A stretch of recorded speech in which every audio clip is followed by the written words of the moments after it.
Hi, it's Kate from the Sober School here. I'm the founder and creator of the Sober School, where we help women to quit drinking and create alcohol-free lives they love. And today I want to talk to you about 5 tips for staying sober on sunny afternoons, because I know this is so typically British to talk about the weather, but oh my goodness, if anyone else is watching this in the UK, you will know it is really hot right now. I think it's up to 30 something where I am. It's been sunny for the past few days. It's going to be a warm weekend. I know a lot of people have got barbecues planned. And if you are in early sobriety, or you're trying to be, I know this warm weather can be a bit triggering because we associate it with perhaps having a few drinks, sitting out in the garden, going to barbecues, maybe doing things that make it a bit trickier to stay on track with your alcohol-free goals. So I've got 5 tips to share with you today, and I'm here to answer your questions as well. So if you've got anything that's on your mind right now about sobriety or quitting drinking, let me know in the comments and I'll be happy to answer. All right, so my 5 tips then for staying alcohol free and staying in the right mindset. Tip number 1 is to ask yourself, what's really going on here? If you're having some cravings, if you're having some doubts or wobbles, and your mind's all over the place, I just want you to ask, what is really going on here? Because you want to start from that place of compassion. You don't get anywhere by beating yourself up or shaming yourself or telling yourself that you shouldn't be feeling this way. That's no use at all. But the fact is, if this is your first alcohol-free summer, you are probably going to notice it. It's a sober first. It's literally the first time you've navigated warm weather without drinking. You're breaking a well-established pattern. So it kind of makes sense that you're feeling it a bit. So really have that compassion. And the other thing that I think helps with that question of, what's really going on here is we can start to look at, well, have I always associated warm weather with sitting outside, meeting friends, not going to work, relaxing? And is that all like cocooned up in alcohol? Because if it is, again, that makes perfect sense. It makes sense that you'd be thinking about drinking and that it's going to take a bit of conscious effort and thinking to choose something different this time. So that's my first tip, is to really understand what's going on here and to be super compassionate towards yourself. Because sometimes I speak to people who might be, 5-6 months alcohol free, and then suddenly they get to the summer and they feel as if they shouldn't be noticing any of these things. They feel as if they should be sailing through it all. But the fact is, if it's a sober first for you, it's a sober first. Hi to Jan, who says, it's currently 32 where I am. Yeah, I think if you're even further down south, it's even hotter. So my first tip is to ask, what's going on here? Understand yourself a bit more. My second tip, play the movie forward. This is a really good thing if you feel yourself slightly spinning out of control, the cravings are really strong. You just want to make yourself sit down and do this exercise slowly and thoroughly for 5 minutes. Set a timer on your phone if you can.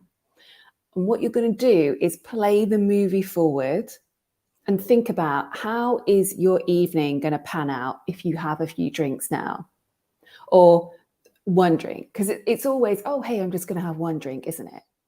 But when you play that movie forward based on all the drinking movies that have gone before that, what do you know will happen? You know, right, that one drink's probably going to turn into 2 or 3. And then, maybe more later on. What's going to happen at the weekend? You'll wake up feeling so annoyed with yourself. You might be breaking a sober streak. Really, you want to play it all forward and think about how you're going to feel about this in 12 hours time, in 24 hours time, or just at 4 a.m. when you wake up hungover and unable to sleep. It's hard enough to sleep when it's hot, never mind when you're hungover and hot, I find. My third tip is to get clear on what you are really craving. So I say this to my clients all the time. Cravings have a message for you. It's your body trying to tell you that you need something. And the shift here is that most of us have spent years or decades practicing this one way of handling cravings, where we go, oh my God, I'm having a craving. I'm going to either drink or I'm going to feel awful. I'm going to drink or like sweat about it and wonder if I can cope with this.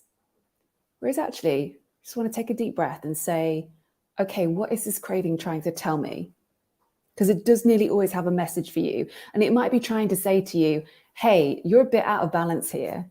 Did you know you're hungry or you're dehydrated? Those are two major triggers for cravings. And I think feeling dehydrated is one to take extra special care over during this hot weather. Sometimes we get cravings when we're feeling a bit isolated and disconnected, or the reverse, where we need some space and some time on our own, some time away from everyone else. So if you really start thinking of your cravings as clues as to what you really need, then just take the temperature down a bit, and you find a much more helpful way of fixing them and of solving them. My fourth tip for you for staying sober on sunny afternoons is to upgrade your alcohol-free drinks. This is not the time to be making do with lukewarm water and flat Diet Coke. No way. I love exploring new alcohol-free drinks, and there's never been a better time to be a non-drinker right now, because the stuff you can find in the supermarket is just like phenomenal compared to what it used to be. Even my little local supermarket, it's got quite a good dedicated section now for alcohol-free drinks. So if you think you are going to be spending some time out in the garden this weekend, sunbathing, hosting friends, having a barbecue, go and stock up on some drinks that excite you, or some things that you want to try. Like, go to the supermarket and pick 5 random ones off the shelf that you haven't had before.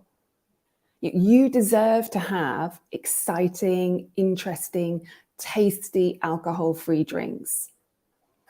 And I found in early sobriety especially that putting it all in a nice glass, adding some ice, some lemon, making it look nice, that was actually a big part of the ritual. That sort of felt relaxing in its own right. It was all part of that association and that signal. I was telling my brain, hey, we're going to relax now. It doesn't matter what liquid's in the glass, but we're switching into that mode now. My 5th tip for you for staying sober on sunny afternoons is to be willing to practice. And I think, looking at the weather forecast, you've got some opportunities to practice over the next few days. So I started off by talking about sober first, and how when we're doing something different, we can really feel it. And a trap that some of us get into is we don't allow ourselves to practice doing something different. To just practice being alcohol-free and hosting a barbecue and not drinking. And I always say to my clients, I challenge them to go and do something 10 times when it comes to socializing sober. I always say, don't go to one barbecue and then come back and tell me that alcohol-free barbecues aren't any fun. Don't go to one wedding or one party and then come back with a story about that. You want to go to 10 of them.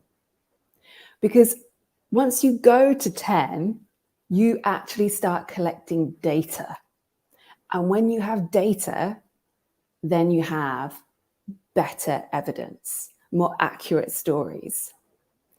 It's the trap that some of us can fall into, and I know I did this so many times myself, is I would go out, do something one time, not drinking, it would be uncomfortable and awkward.